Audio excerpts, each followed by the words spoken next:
Mills and who your parents are. Well, anybody that seen my picture would know who I was. Not 100 years from now. I don't know about that. I'm gonna live. I'm gonna get out of this alive. Anyway, he came to New York, and then he went no car or anything. He just walked across the country, and he chopped wood or anything for his meals. And of course, if he had a chance to catch a ride some way, why, I guess he caught a ride. He never said that.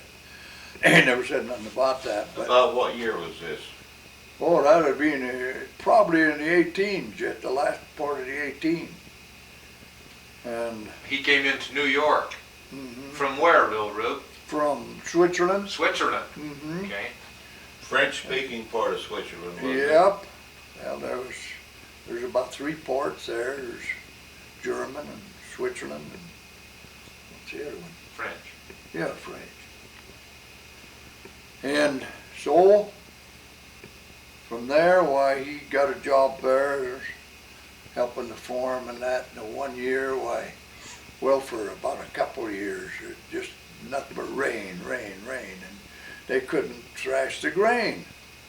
It's just too much rain. Yeah, I've got enough of that. I'm not staying here. So then is when he come here, and he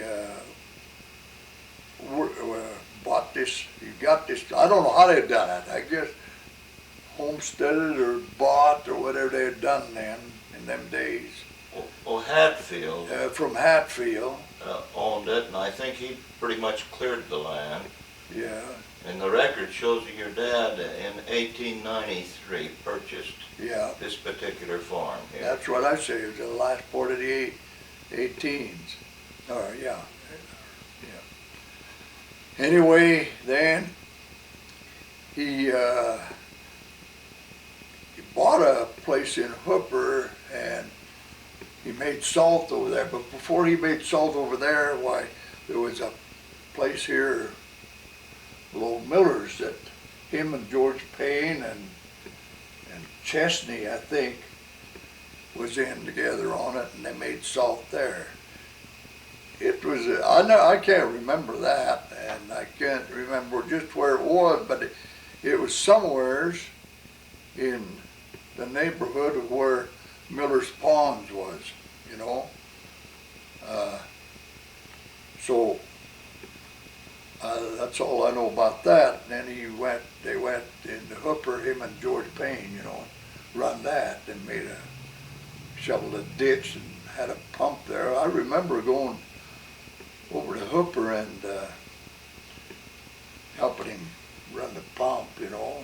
Is this, Huh? okay, you remember that, okay. Yeah. And, So how old would you have been at that time, Rube? When were you born? I was born in 15. 1950. Mhm. Well, he and someone else, after they quit doing salt down in here, competing against after Inland bought it, straight south, clear to the lake, they bought 40 acres. Your father was involved with this, I think, wasn't he? That's where the plant down there is. And it was straight south until you hit the lake. Mm-hmm. Well, this is over in Hooper where Yeah. I went. Let's see, you had some relatives there, just to the side of it. What was their name? Flowers. No, I mean, it could have been, yeah. Rulon, how many acres did he first approach, and where did he live in the cabin? Tell us about that. How many acres? 80 acres here? 70. 70 acres, Yeah. all from Hatfield. Well, I guess he got 80, you know. I guess he got 60 off of Hatfield, and then, no, he probably got 80 off of Hatfield, and then Jess Simpson bought 10 off of him later on, quite a bit later on. And where did he live at when he first came? Right in that log house, but it was on the opposite side of the ditch. Just to the east of your home, across the canal or ditch, Yeah, drain ditch. yeah. And he lived there until, what year year did he build the home? 1902? 1902, I think it was, yeah. And tell us a little bit about the home and your, Well, I can't His tell you wife, about the yeah. home because, but you know the way it looked and everything. real nice, large brick home. Yes, One of the best. 2 stories, yeah. One of the best. And, Had settling lights in it. yeah, or carbide. I don't know, what, I don't know which is which back then. carbide, I think it was carbide light. And, When did he start his orchard? huh? When did he start his orchards here? Ooh, boy, I couldn't tell you about that. No. But as long as you can remember, he had. Yes, there was an orchard there. Used to be an orchard all the way across. You can't remember that either, can you? No, I can just remember your dad's big orchard right there. That was the biggest when I was a kid. See, Did all you the- work in the orchard, Rube? Huh? Did Oh, you work yeah, in the orchard? yes. What did you have? What crops did your father raise? What kind of apples? Can you remember those or what? Well, there was apples. You mean the fruit? Yeah, fruit. Yeah. It was mostly apples. There was a few peach trees and that. This over here, it used to be pears, but one year they got the blight and all the pear trees died. Every darn one of them. Probably the black. What'd you do with that fruit, Rube? Where Huh? did the fruit go? Well, him and my mother, that I can remember, he used to get somebody to help pick apples, you know. And they boxed them up, and then they load them on a railroad car right out here, and took them to Wyoming, Green River and Rock Spring, and places up there. Isn't that Sold them right up Can you there. believe that one down here? William Miller It's hard to believe that. sent some of his all the way to Boston. Well, he didn't go that far. He never said he did anyway. It was, Yeah, Wyoming and Montana have always been a good market for fruit. yeah. How did you haul those apples around, Rube? What'd you do? Put them on a, To haul them to the car? yeah, Oh, just on a wagon. horse-drawn wagon. Yeah, horses. Took and put them in the cars. Let's see, you'd have about 3 cars waiting there. And when they get up there, why they of course they knew the railroads and that, they knew where to sidetrack them and people would come right there to buy them. Was there any other crops that your dad raised that you can remember? Oh, yeah, he raised about everything, you know, but Along with the orchards? yeah, sure. Beets? Yeah, beets. What about the apple press cider, tell us? Well, then he had an cider press and apple press. And I remember grinding up some apples.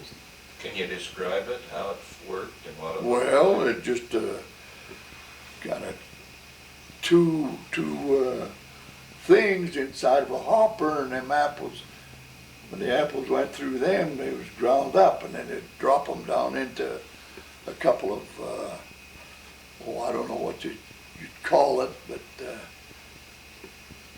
there's some kind of wooden deal there that they kind of slats, you know. They were round, but they had slats on them. They had a space in between each one, and then after you got them things full, well, you pushed them along a little deal that was on it, you know, and then there was a wheel that you turned down to squeeze the apples. Cider would come out then. You put the cider in gallon containers or No, no. cardboard? In Barrels? barrels. Barrels.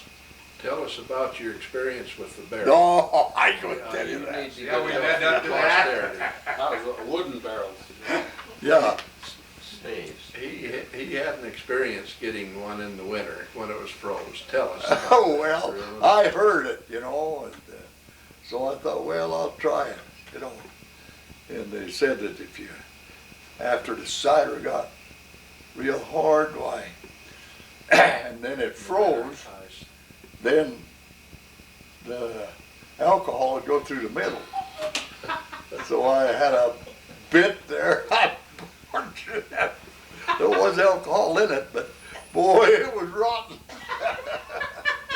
But there was this liquid in there, you know, I guess you'd call it alcohol. It was rotten, boy. I just tried that one barrel. That was enough. Hey, Rube, I got a question for you on that. Was it a big thing in the fall of the year when the apples were on? I mean, was it a big deal then that all of you spent your time on the apples, or did that kind of just get filtered in with everything else you had Well, to do? yeah, that's about the way it went. You just, when the apples were on, you guys worked in the apples? Yeah, and then, of course, if you had a little time, why, you went and probably put up sugar beets or something like that. No, it was, of course, when about time the sugar beets come on, why, then your apples are about done, you know. Did you store your apples? Did you store your apples in cellars? No, we never had no cellar, but I remember up digging a pit and pitting them like you would potatoes. And then you could work on them in the wintertime too. Well, yeah, well, no, you'd have to wait until spring, because he opened it in the wintertime and it'd freeze. Yeah, that's true. Where'd you sell your cider to? Well, Stores or anybody? yeah, we didn't have that much cider. I mean, we had some, and a lot of it is vinegar. We used to buy vinegar. That's what it was really all about, you know, getting the vinegar. Which type of apple was used best for cider and then for vinegar, you know, Jonathan or? Well, he had most of the trees with Jonathan, yeah. But the others, why, he pitted them and then sold them in the spring. Jonathan didn't seem like they held out. Yeah. Wine sap was a big apple then, wasn't it? Wine sap, yeah, Wine sap was the big Yeah, one. Missouri Pippins. Pippin, I was gonna say. Pippin yeah. apple too. No, that was a wine sap, I guess, I don't know. But I know they were Missouri Pippins. Red and green apples? Red, yeah, they were red. Yeah, you had some that were late. Yeah, well, that was, They still tasted green maybe. oh yeah, there Jonathan was were gone. some that was yellow too. They're yellow apples, you know. I guess that was really his biggest crop, or what he was mostly known for, was apple, the Yeah, apple. well, he raised a lot of grain too. Now, he had at least 4 or 5 other parcels of land that he purchased through the years. Oh yeah, he had, How many acres do you have there where George Sandoz? that was 80 acres there. You know who he bought that from? Stanton, Stanton. Do you know anything about Stanton? no. His mother's name was Denton. She must have married twice, so they lived there. They're on the 1880 census. And then you had a big parcel that you bought off of Isaac Barton. Yeah, that was, yeah, I think about 200 acres. 200 acres. Yep. Where's that? That's where June stays, some of it. And Floyd, Floyd's on the other end. yeah. And Louise was on this end. That's where the project is. Yeah, right. Huh? That's where the project is now, right there by. Yeah, Yeah, all up through there. yeah, Then he had 40 or 80 acres 50, 55. on this north side of Ken Hammond's up next to the road there. Yep, it's still there. He still owns that. Yeah, Or you do? yeah. Is it fairly productive in through there? No, it was, well, most of it was, you know, bad. Alkali and Yeah, Yeah, but that irrigation ditch runs right through there, don't it, Rube? the canal, Runs right through there. yeah, it did do, it don't now, Yeah. but that that's where they had the Hooper Canal that run through. They tried to water the Walker place, you know, years ago. But that was pushing it too far north or east? too far east, yeah. Claude McBride has told me that he has run across signs that it came clear over to his place. You what? That there's signs that the canal came clear over to where he's at. Yes. That You was the remember? Walker place, that I don't remember it. You don't remember that? No. But, Rulon, can you remember Isaac Barton? no. He never lived in Syracuse. I Okay, don't but this think is so, where no. Peter enters in there too. Peter Yeah. Barton was in there, and I just wondered at that. Well, have you ever heard about a store being out here? Yes, I went to it. Where was it, Rube? Right where, you know, where, Jim Williams? huh? Jim Williams? Jim Williams. It was right there. But did you know it was on your corner? It was on your property? No. Before they moved it there? Oh, I don't know. Have No. you ever heard of that? No. And Where did they Walkers get that store from, Rulon? Can you remember that? Do you know that? Mm. No. supposedly it was bought off of Peter Barton and moved up there. And it was located here on your property in 1890. Well, it could have been, but I don't remember We're it. trying to trace it down. I don't remember that.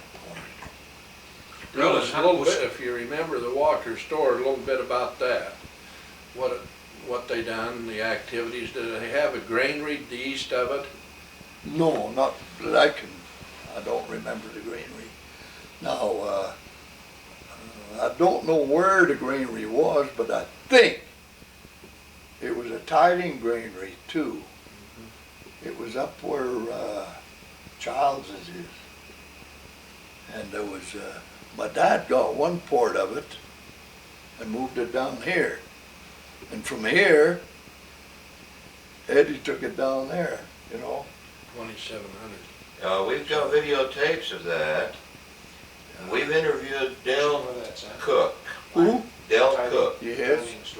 And Dell describes it, and this must be it. But he didn't know that it was still around while he was in. That was part of it. That It was part of it. bigger, there's more there than that. Oh, there was more there. That was double than what the size of this is. Is it? It was double.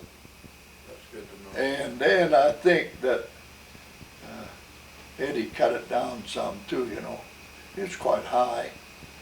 And that's where they took their tiding grain, Yeah, put their tiding grain in there. but the Walker brothers were supposed to store grain. That's for the Walker church up store. there, but this other was for commercial use. They'd actually buy it, wouldn't they? And hold it and then sell it. The Walker brothers. I really don't remember nothing about that. Yeah. Do you know of any other grounds that your dad owned? Well, he owned a piece in Hooper, yeah. He owned a piece on the island, I heard that. yeah. Yeah, 27 acres, I think. Did he ever do anything out the island, farm or No, mine or anything? No. Just owned it, huh? just owned it. That is what I know. How long after he came here and bought this land did he get married? Well, let's see now. Didn't you say it was in 1890 when he bought this? 93 is when it shows the abstract. Now, Yeah, he may have yeah. purchased it earlier. Yeah. Well, let's see now. That'd been 7. It's about 1902 when he had his first wife. And that was Georgina and Mary's mother. Now, an article in the paper states that he corresponded with her, and he was telling her that he really didn't have a lot of money, but with what she done making clothes and what he could, they could get by. And she was startled when he got out here in this big, beautiful home and Yeah. the land he had. He kind of painted a not too good a picture to her, I understand, until she got here. Yeah, I've heard, yeah, Oh, she was also from the Switzerland? Switzerland, yeah. What was her full name? His first wife was Georgine Jenrette. Yeah. Jarrett, Jenrette. Jenneret. And then when did he marry your mother? And what's Well, her- let's see, I don't remember how long, I think it's just 3 years, then she died. And then he sent back for my mother to come. And of course, she brought her mother with her. And I can remember one uncle come too. But he didn't stay around. He went to Oregon and on the railroad. And that's where he got killed, on the railroad. Where does George Sandoz and Heber Cooper's wife fit into this? Well, let's see now. No, Heber Cooper's wife was George Sandoz, was her brother. Yeah. Yeah. And his wife, his mother, was a half sister to my dad. Now this is who? His? Heath Cooper or George, No, George Sandoz? Okay. Yeah. No, I don't know how he got into it. Well, it's just, his wife was brother and sister. George and Marguerite. Marguerite Yes, were brother and yes, sister. yes, Okay. Yeah. I knew there's some tie in there. yeah. And that's when George got some of that land, or did he just, Georgine, he married Georgie? Yeah. Georgine, and Dad gave him 40 acres. Him and Olga. Yeah, she was a sister Yeah. to his how first about wife. telling us We need that on there. about your school days? You went to school and who your teachers were and who your classmates were. Oh my heck, I don't know, I can remember. Lula, what was your mother's maiden name? Jen Red, What was her first name? Angelique. So was she related to your father's first wife? She was a sister. She was a sister, a younger sister. Yep. And she brought her mother with her. She brought her mother with her when he sent for her. Of course, I guess he told That'd her. be your grandmother. Yeah. What was her name, do you know? Leah. Okay, I've run into that before. I've seen the Jenneret name too. Yeah, Jenneret. I've been trying to wonder And where then she that lived fit in. there all of her life. She lived in the big house with them. Yeah. So how many, let me just ask you this, Rulon, how many brothers and sisters did you have? Well, see. I had two half sisters that was married to Georgine. And then there's Olga and Blantine and Louise. And I had Bert for a brother. Just one brother? Yeah. How much older was Bert than you? God, I don't know, about 8 years, I guess. Age? Give or take a little. We will ask a question over here. Joe, ask him again. Okay, I'm sorry I interrupted there on that one. Can you remember it now? Yeah, I can remember it, but boy, I can't. I can remember one teacher, old Leor Anderson. Oh, he was a teacher then? When I got to the 8th grade, he was a teacher. 7th. I think he taught the 7th and the 8th then. I heard that one of your good friends was Sherm Holbrook. Yes, Sherm Holbrook and LeVar Ellis. Yeah.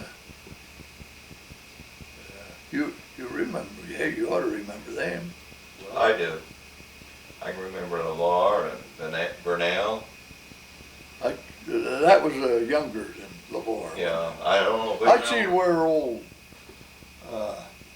Alton just died. I see it in the paper, Alton Ellis. Now, was he a son to Luth or Les? Yeah, Luth. There's two brothers side by side, weren't there? Yeah. Les and Luth. Luther, I guess it was. Can you ever remember this first school in Syracuse? It was just a... Yeah, I went to it. Bambrose, across from Bambrose. Oh, no, no, pardon me. No, I just remember this, the other one up the road where it's The old still. brick one. Yeah. What is that? Had a thing on the front, 1913. 12. That's when they put the Added addition to it. on it, though. It was built in about 1900. About It 1900. got down. Ooh, now wait. No, there was a 4-room there. Do you remember when there's 4 rooms? No, I bet you wouldn't. No. 6 when I went. Huh? 6 when I went, so. 8. They had 8 grades in there. Yeah, they built 2 on each end. Anyway, at first they had the 4-room. 4-room. How did you get there? An old school wagon. Sheep camp, I guess you'd call it. Who was the driver? Lottie Bodley, Joe Bodley. His wife, you know. Can you remember when Joe Bodley was a milkman and Yes. collected milk? Just, yes. Was that back in the horse and buggy day or after? Oh, trucks? there was a few cars then. You know, I wasn't born till 15. Yeah. Hell, you're pretty as old as I am. No, I guess you are. Well, 13 years difference. Rube, you've had a good life, because every time we strike one of these Achilles tendons of yours, your eyes just light up and your big smile comes on your face. So you've had a fun time, haven't you? Oh, yeah. It's quite fun and live then. You don't remember anything about the old schoolhouse where Brambo's was up here, what happened to him, where the wood went, or anything about that? No, I don't. That's where Arnold Bodley and them went to school. Though. I remember him telling about it. How many grades did you complete, Rube? Oh, hell, I went right on through. I know, but tell me the truth now. How many grades did you complete, Rube? 9. 9? You got 9 of them in. Yeah. That was the end of your schooling. You didn't go over, wasn't it Davis High then? I went or there late? 1 year. You got 1 year there. It was 8 years up here. What? How many was there when you went? There's 8. Yeah. 8 years, but there's 8 classes. Well, they cut it down to 6. Yeah, 41. yeah. I went to the junior high the second year after it was built in Clearfield. Now, Rulon, you mentioned there was 4 rooms in the school up there when you went. Yes. Now, they hold 2 2 classes classes. in Yeah. each room? 1st and 2nd, 3rd and 4th, 5th and 6th, and 7th and 8th. Now, did you have O.B. Anderson? No, he taught there though, but I didn't have him. He wasn't my teacher. I had Edna Cook, 1st and 2nd, and I bet everybody did. Did you? I had her, she was kind of worked for the county then, but she started a new teacher. She was there about part of the first year. I had Yeah, I remember Okay, Edna so Cook. who's your second grade then? to, Dora Huh? Bundy. Edna Cook. And then your 3rd and 4th? Well, it was a Wilcox woman. She was from southern Utah, you know, somewhere south of here. Maisie Wilcox, but you know, and then part of the 4th, I think I had Elsie Hanson. Do you remember Elsie Hanson? Any of you? Yeah, I think I do. I bet you probably would. And that- then, Was that H.P.'s wife? who? Peter Hanson's wife? Oh, Elsie. She was Charlie's wife. Oh no, she was from away from here too. I think. Right. And then, let's see, in 6th grade, I had her in Port of the 4th and the 5th. Now that's a remembering, you know. I know it is. I'm sitting here thinking, I can't even remember what teacher taught me in the 4th. And then in the 6th, I had Henry Rampton. Everybody. And A.R. Anderson in the And the 7th. 7th and the 8th, why, it was A.R. Anderson. I He was your remember best teacher. knocking my ears down more than once. Rube, I want to ask you, who was your very best friend when you were going through school at that time? Who did you chum around with? I had a lot of friends. I know, but who around here, who would we relate to that you kind of? Oh, there was, The Ellis, well, yeah, Lamar Ellis. but around here, why, one of them was his brother, Martin. How's he get along now? Good. And you remember old Ralph McDonald, Oh, yeah. Emmett? Emmett, was Emmett about your age? Emmett was older, Was he? yeah. And Ralph was just, I think, a year younger than Myron. I don't suppose you done any pranks. Oh, when you no, was in no, school, no, did I you? was an angel. Tipping out Anybody could over tell you. houses or chicories or anything? No, Tell us a little bit about what went on that way. oh, no. Snipe hunting? I'm not gonna tell you my whole life history. I thought you'd come here to get my dad's history, not mine. No, Well, we just need a little chuckle or two in there, Rube, and we know you got some stories head up, so let's hear them. no. Hey, I want one story because I don't know if it'll get in the history book or not, but I witnessed this. I want to hear his version again. He told it to me once. He was up at the canning factory and he'd just been hauling hay and he brought his tomatoes up and Ole was there and they were taking it out. You go from there. Well, he come out there and he said, "Whoa." He says, "What you been doing here, hauling hay?" I hauled a little hay. He says, "Them darned old sandburrs." There ain't no sandburrs in that hay. He says, "Yes, there is." He says, "There's sandburrs all over down there." I said, "Well, I'll tell you, Ole, if you find a sandburr, I'll give you 50 cents. And if you don't, you give me 50 cents. And he hung it around, you know. I could still see. You set him up. I could still see him hung for a sandburr. He never found one. I know, I was right there. I I said- was the one wheeling your tomatoes off from the wagon. I said, "Hey, where's my 50 cents? Well, I'll have to run to the house to get it." I said, "Well, you get to the house and get it then." You had him. I had him.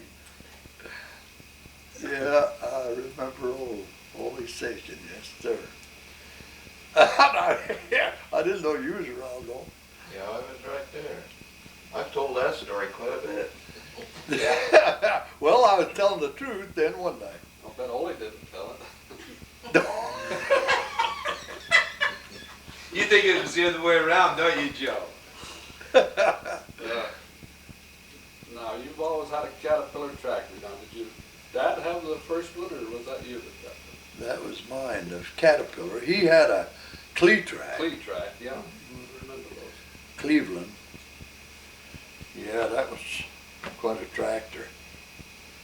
Yeah, that had just had the forward and backwards, you know, in it.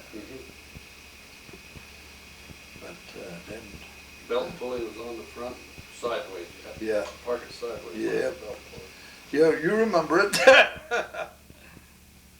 Rube, I got a question here, and you may not want to respond to this, but I think that through the generations that what you're talking about can inspire guys to do the very best they can. So I want you to tell us the story about your leg when you got tangled up down irrigating. I want you to just talk a little bit about your intestinal fortitude and how you hung on. Will you do it? Tell us the story on that. What happened? Start right from the beginning, that you were irrigating what, and go from there, will you? I'd like to hear that story. I've heard it before, but I think that we'd like to hear it. Well, It was a tough time in your life at that time, so I'd like to hear that.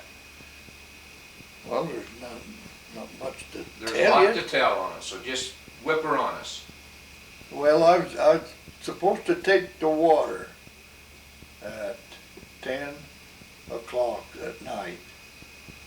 So I went down, this was a Sunday, and I went down Sunday afternoon and primed the pump and everything so that I wouldn't have to do it in the dark. So about, 8:30, Eddie, he had gone down to Lake Powell. Lake Powell, him and his family, you know.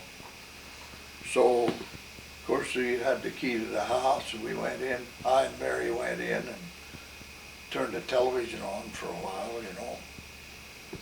And when it come that time, I went and got the water. I had to get it over there where, more, just north of where Beezer's, where he used to live. That's where we had the head gate, and we got in the car and we went down there and got the water. And I was going to water corn that night, and I told Mary, I says, I'll go start the pump, and then I'll come back. She's along the lane there with the car, you know. And I said, I'll come back and we'll go down where I've got it set, see that it's running, and then I think I'll run there for a couple, 3 hours. And so I went, got across and went to start the pump, and it is an old Civ 6 motor, you know. I started it. I had it all fixed, but the power takeoff on it was right next to the ground, you know, being the pump.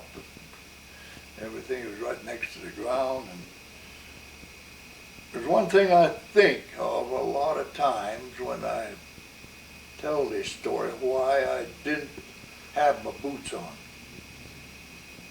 But I didn't have no boots. I was just in my Levi's and went there and I turned it on, you know, and started the motor and put it in gear and then we started turning the pump, you know. And I hadn't given any gas, you know, the throttle. I hadn't touched that, it just idled. By golly, I don't know what went wrong. I didn't think that I was ever that close. But pretty quick it made a kind of a funny noise.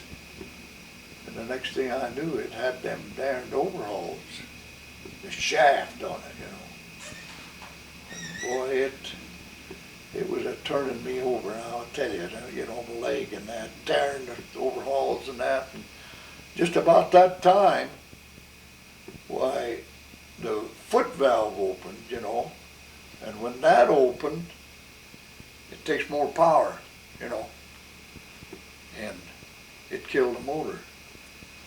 I always said it was the guy above there that turned that. Shut the motor off. Shut the motor off, but anyway, it killed the motor. And boy, it was wrapped up there, that leg was, oh man. And anyway. Which leg, Rube? This one. Right leg.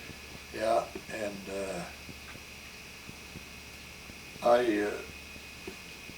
it was, my overhauls was wrapped around there. They was still poured them on me, and they wasn't all tore, you know, still coming down there. So in order to get out, I had a pipe wrench that I took the plugs out of the pump, you know, so that I could prime it. And I knew that was laying there, and gosh, I tell you, that was a funny feeling, and it hurt. And I did let out a holler, and I thought, well, good Lord. And I heard Mary say, what's the matter? And I said, oh, nothing. But instead of her driving the car up to there, she run through that darn hayfield. The hay was about that tall, you know.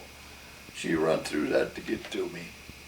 And boy, I tell you, she really done some hollering. And I said, well, hey, don't holler like that. I said, if we've got out of worse things than that, me and you has. And so I took the pipe wrench, and while she was coming, I didn't know she was coming through the hay. It was dark, you know. But when she got there, I was turning the shaft back with a pipe wrench to get my Coveralls unwound. well, my overall. And your I had leg. Levi's, yeah, Your leg. and my leg. And when she seen that, I'll tell you. She said, "I'm going to go get some help." And she went. She left. I told her, I hollered at her, I said, "When you come back," I said, "drive that darn old Chrysler through there. It'll make it." I don't know if she ever come back with the Chrysler. She went there to Floyd's and and Stanley come, and I got out of it, you know. And I thought the leg was off, that's all. Well, it looked like it was. Stalking. The guy used to wear some gorgers then. You know, they went around, and you remember them. Sure. And that's So all. how up on your leg was that, Rube? That was just above your ankle, wasn't it? Oh yeah, it come clear to here, right into here. Well, it busted the main bone. It busted right out. You could just about like that. You could see it. You know, you could see the bone. And so anyway, I got it out. I just getting it out when Stanley and let's see, was Floyd there? Yeah, Floyd. And Eugene used to work for me at that time, and he came and I don't know how he got wind of it. Anyway, I got my leg out, and then there's Floyd and was it Stanley that got a hold of me? Oh, Lloyd was down Lloyd there, too. come with Stanley's car, or not Stanley's, Eugene's. Eugene's car. I think Eugene come with him, Could have been. and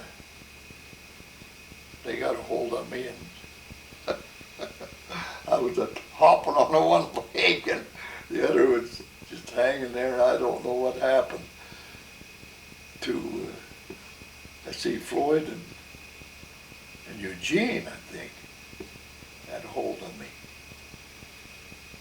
And I think that Eugene just, he damn near fainted, that's all, or he just made him sick or something. And I think it was Ronnie that was there and grabbed me and helped Floyd get me to the car. And I know that there was Mom or Mary. Yeah, I always called her Mom. And Lloyd that went, and Ronnie and I was in the back. They put me in the back. And Ronnie rode back there with me. Hell, I just said, well, I had one of you guys cut it off, because I said, they'll never do anything with that leg. That's what I heard. You made a quote on that they could. But old Ronnie said, oh yeah. He said, boy, they can do anything nowadays. He said, they'll fix it. When we got to the hospital, why, they got me on that one cort, you know what they put you on, and come right out the car and got me in. And then they stored it up down the hall, and boy, I thought there was I don't know how many nurses there was, but it seemed like there was 100 of them. They were poking me with needles. Well, they was waiting for you over there because I had called Dr. Peterson and he'd got in touch with Brewer. Yeah, And we old were Fred waiting for you Brewer. over there. That is one man that I owe that lake to. Because none of them other guys has ever believed he could fix that. He says, I was to Korea, boys. And he said, they told me over there, you save everything you can. What year was that, Rube? 72. 72. Yeah. How long were you laid up with that? I was in the hospital 11 days. And I kept at him. I gotta go home. Well, he says, I'll tell you what I'll do. If you can walk from here to the end of the hall, you know, he says, and back, you can go home tomorrow. He says, and I'll have 2 nurses going to help you. And he told them 2 nurses, he says, I don't want you to take a hold of him unless he goes to fall. And I thought, boy, if I'm going to go home, I've got to do a pretty good deal there. I done it. He says, okay, tomorrow you can go home.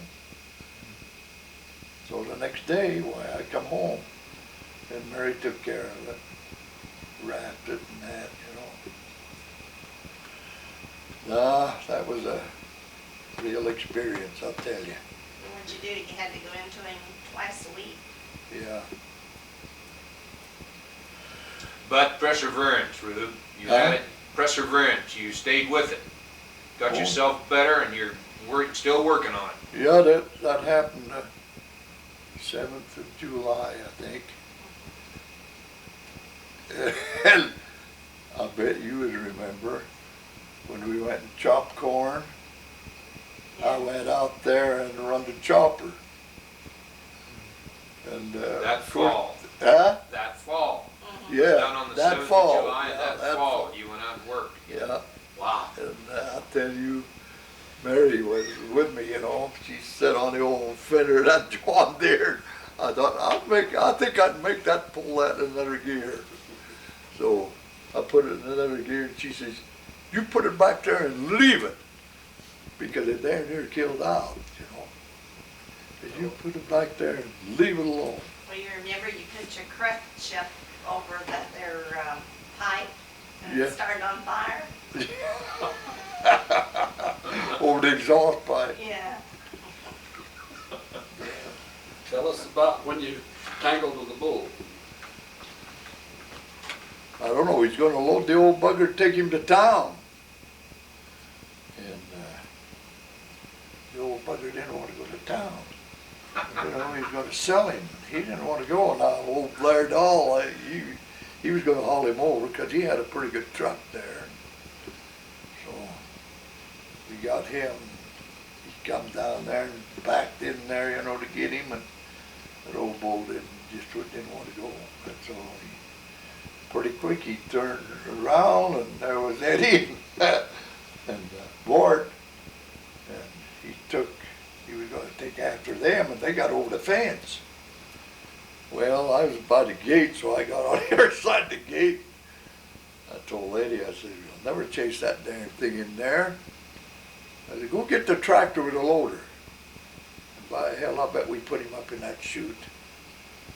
So he went and got the tractor. I was gate man, you know. And I had to open the damn gate, and that son of a gun had me. What'd you do, open the gate? Huh? You Well, opened the gate? I went to unfasten it, you know. Tractor go in. To Huh? let the tractor go in. Yeah, to let the tractor go in, yeah. And Eddie hadn't got there with the tractor yet, but I got it undone, you know.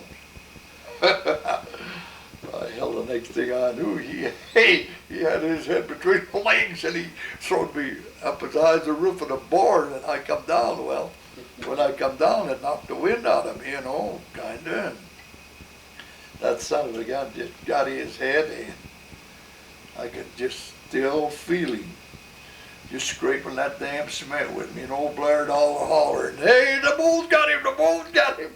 And Eddie come there, and we was there right close to the gate. He tried to get me out, you know, and the damn bull kept staying right there. And so Eddie fought that darn thing with that gate. He just keep hitting it in the head, you know, that gate. And finally the bull, he got enough of it. And he backed up. And then of course old Bort, he was going to get him off of me, and the bull turned around to go after him. Bort, he took off, man. But they got me out of there, and they tried to, can you get up? And Hell, I couldn't get up. I couldn't hardly say anything. I didn't have no wind. How'd he have you, Rube? How'd he have you when he was scraping you around? Did he have you with a I'm horse? just laying down there, that's Just all. rolling you back and forth? No, sir, he just had his head on my Yeah, chest here and just, heads are that white when they're on you. Ugh. yeah. And there's one thing I did watch, you know, a little, and that was his feet, and he never got his foot on me. Good thing. Yeah, 'cause they went right there. You weighed better than a ton. When was this, Rube? When did this happen? This was in the 80s. And it was in July too. It was in the 80s. This has just happened to you about 6, 7 years ago. I forget just when it was. Mm-hmm. It's only been not that long, but it was in the month of July too. Oh boy, I don't know. Then I had a cow get me up the pasture. That thing wasn't as heavy as the bull though. I got my both legs under her belly and I lifted the back end of her. Now you don't need to believe it, but I did it. But boy, that son of a gun, she just kept coming back. Eddie was there with me and he finally was kind of a weed. You couldn't find no clubs, not there, not at that time. He went after her and then the cow took after him, you know. But she didn't go very far. Turned right around and come back to me and beller. And that got the rest of the cattle coming over to where the hell she was. And when they got there, why, she let up then. I got up and walked away and Eddie said, "Oh, you better go to the doctor." Nah, I'm all right. Hell, my face was all bloody and everything. Yeah, cut him here in the throat. Yeah, it cut Didn't like damn too near far of hitting the got that jugular vein. main artery there, is what they said. I didn't know it, but that's what they said. Old Peterson said, boy, that was pretty close. Yeah, I've had a lot of experience in my life, and I like old Ted, that surveyor, what's his name, old Ted Richard. Ted Richard. He said, well, there's only one thing I can tell you. He says, they don't want you down below and they don't want you above, so you're going to have to stay here. Tell us where you're going. I said, yeah. I think they both give me a match and said, go build a hell of your own. Now, you've been in the dairy business, milk cows, for quite a while. Did your dad too, did he have? Yeah, he had a few cows. I milked them too. Yeah. Milk them by hand back Yeah. then? Yeah. Right out in the crowd. That's funny, we'd get a heifer. I bet you guys done that too, didn't you? Maybe not. Malcolm I wouldn't, Corral, huh? I wouldn't try without a stanchion. First year I was married, we lived on the elephant. And we had one come right to the doorstep, and I just have to go to the doorstep and knock it.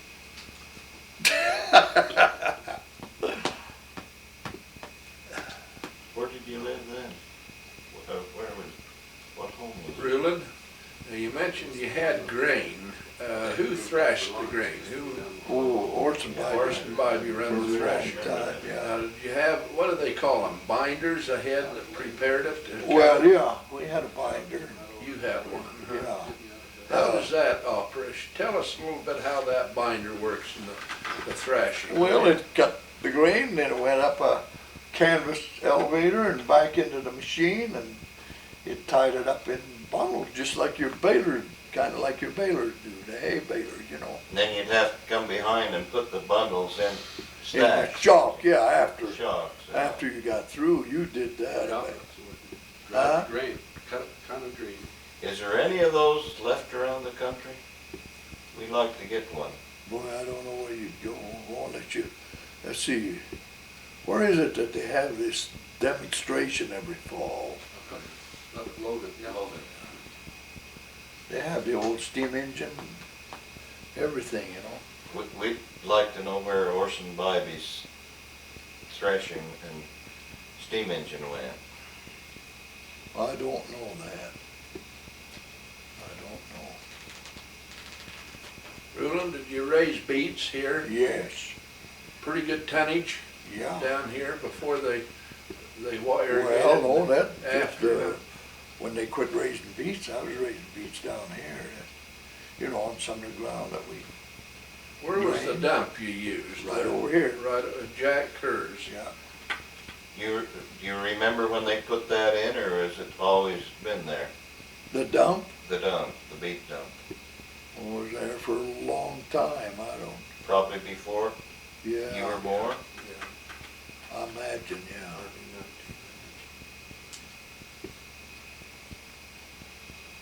But we used to raise beets and tomatoes, potatoes. Still raise potatoes, Rube. I Good know. potatoes. Huh? You still raise good potatoes. They taste good anyway. Good potatoes.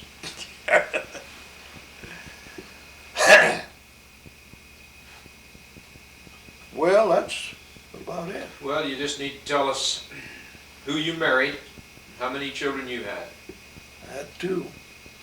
And Mary Hamlin. It's Fred Hamlin's daughter. And Naoma Barton was her mother.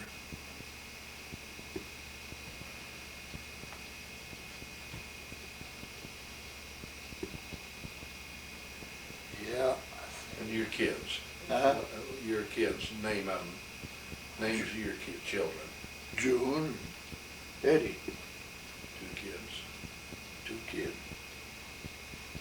How many grandchildren? 9. Now she can come in now. You tell it.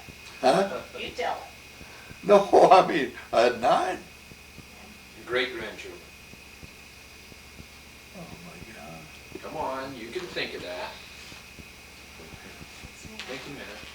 Yeah, You could, I'm just thinking too. Boy, if you keep track of all of that. Pretty good More than posterity. 9. Good posterity.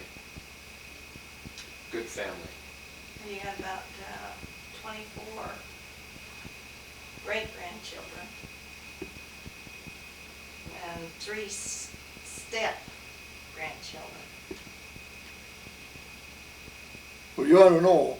I took her the other day and said, we better go do some Christmas shopping. And she had the names of them. And then in May, you'll have a great-great-grandchild. That'll be the first one. That'll be his first And great-grandchild. that there is getting old. And then in July, he's gonna have a set of twins, which he hasn't had before. Mary's You gonna- get to babytend them. You gotta take your 10 minutes every day. 10 minutes? That's about all you'd want with that many, isn't it? With 20 minutes it is. Yeah, Mary's gonna have a set of twins. Well, that ought to do you. You don't know of any artifacts in regard to your father's salt works. There wouldn't be anything down there, Hooper, that regarding the salt works, that the machinery or anything. Oh, no. Hey, you take out where most of that was, why, in a little while, if you didn't use it, why, somebody get it loaded up, take it in for junk. Sure. About all they had to do was wheelbarrows Yeah, and well, shovels. the wheelbarrow. Do you have anything that goes way back there, Rube? That's been Anything. left to you personally? Anything from that era? No, you mean the machinery? Yeah, or Uh-uh. Or anything. no bags, no replicas of the bags or anything? Nothing. No.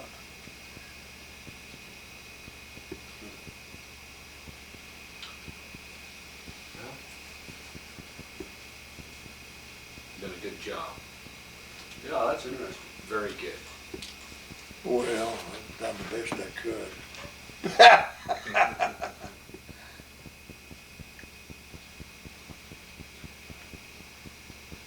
We'll get you a copy of this. We'll sell you a copy. Okay. Yeah. A donation to the Historical Society. We're gonna be putting out a book, Rube. You're gonna what? We're gonna be putting out a book. Donnie and Clayton's working on a Syracuse history book, and you're gonna love it when we get it done. Oh, So about 2 or 3 more years, you'll be able to read all about it. I don't know whether I will or not, 2 or 3 more years. Tough as you are, you ought to go several. Yeah. You're too damn tough, that's when you die. Well, we've identified 160 families that came in the first 50 years into Syracuse and settled, both down here in the bottoms and up on the sand ridge. There's 25 living in this area around 1880. Hadfield was one of them, and Galbraith was another. Galbraith, you know, was the one that named Syracuse. He had his property right adjacent to yours here. And he had a salt works out there. Old Victor Smith used to be, the Smith boys used to be involved in the salt down here, didn't they? Yeah, just before World War II. 39, 40. Do you remember when it was called Hoboken down here, Rube? He's not that old. No, but I just wondered, you know, if it carried through into this generation when he would remember it maybe. Oh, I remember. I don't remember that, the train used to come down with people and let them bath in the lake. You don't either know, you wouldn't. No, tracks was gone. Tracks was gone too. So you didn't- I remember those days. Fence went right down the middle. Well, I can remember Old the track. train of the people. But see, they used to have fruit farms It's amazing. through this, I call it a ridge. It seems to be right on the old lake shore, and boy, some of the best fruit. Going over to William Miller's, and then your dad, and then Dickie Adams had big orchards. He owned all of this land where Jess and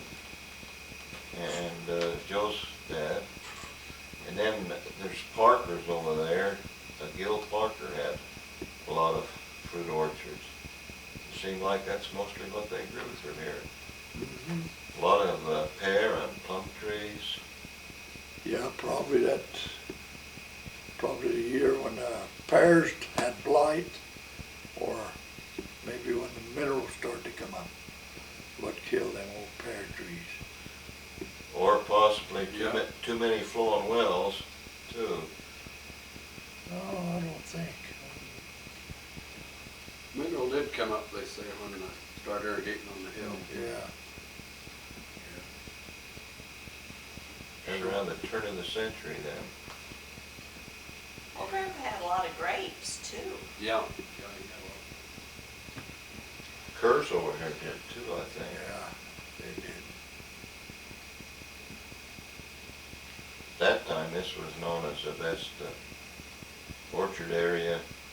That's before they knew them. Around the mountains was good for orchards.